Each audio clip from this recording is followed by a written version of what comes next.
Well, good morning, Glue Troopers, and hope everybody's doing well today. Hope to get some model building done today. Now, I also have to, I've had a lot of pictures of the Canadian build coming in, so I've got work to do on that. So that should keep me busy. Now, I got an email from Will, and he was asking about styrene quality and type and shape, because what he has is a 1960s IMC first generation Ford GT, like the one you see in the picture. His best guess is it's a mid-60s production, and he was curious about the styrene. He also has a couple of AMT Chevy Monza kits, probably from the mid-70s. He was noticing that this Ford has sort of a cream-colored styrene, but it's almost porcelain looking, the polymer.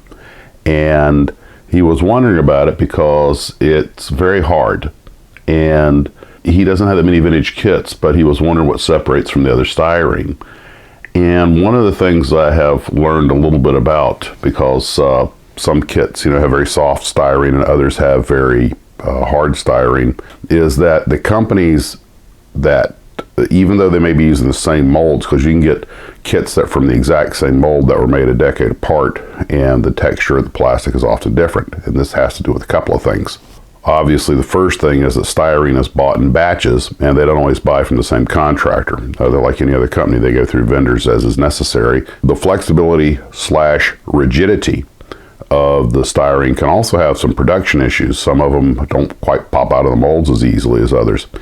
And I was talking with, I believe it was Steve at Steve's Model Mania, and he was saying that a lot of the companies, even with a good press operator, they're really not getting much more than 1 a minute to pop out. I used to think they could get about 2 a minute, and I've heard that a good mold operator could get 2 molds a minute. But apparently that's not always the case. Sometimes it's about 1 per minute, 1 per 50 seconds. And the type of styrene they're using, I'm sure, has to come into play. I'm guessing the softer the styrene is, the harder it is to get out of the mold, because when those knockout pins push it out, if it flexes a little more, it's just going to take a little longer. Better chance you might have to reach in with a tool or your hand and pop it out.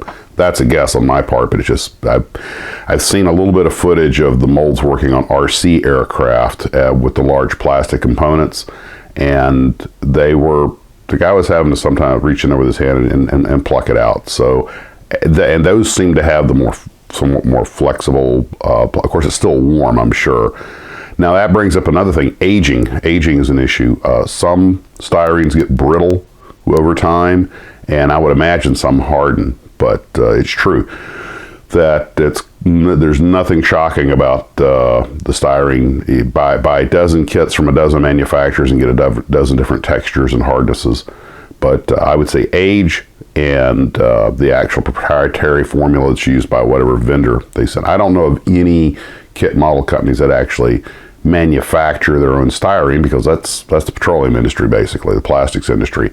And whereas kit model companies just manufacture the kits, and they buy the stuff. And I've seen some pictures of the mold making machines, and their modern ones are surprisingly complex.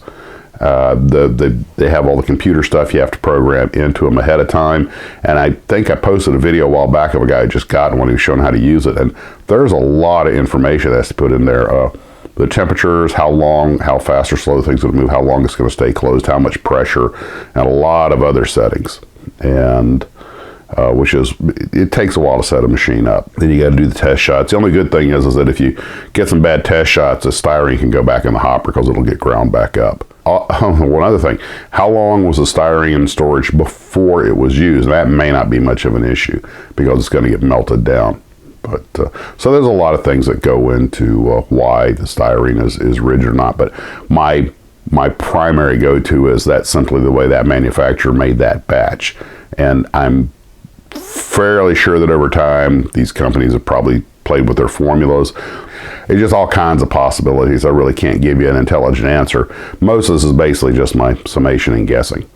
But we have all, I'm sure, seen some kit. Well, a classic example, a lot of people thought the Mach 2 kits, it almost feels like a resin. And I have no idea what kind of styrene they're using. It is plastic, but it has a very resiny feel.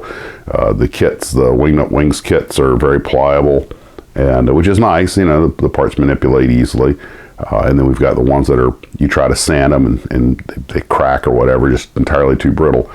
So somebody out there is probably a petrochemical engineer, could tell us what it is, but I just wanted to address that issue real quick. And remember, all of this is just my kind of best guess, filling in the blanks from what I've learned over time. So anyway, guys, I just thought I would cover that. It was a rather interesting thing. Still got pictures coming in for the Canadian build, so see if I can make some advancement on that Aero today. Take care of yourself, guys, and as always, model on.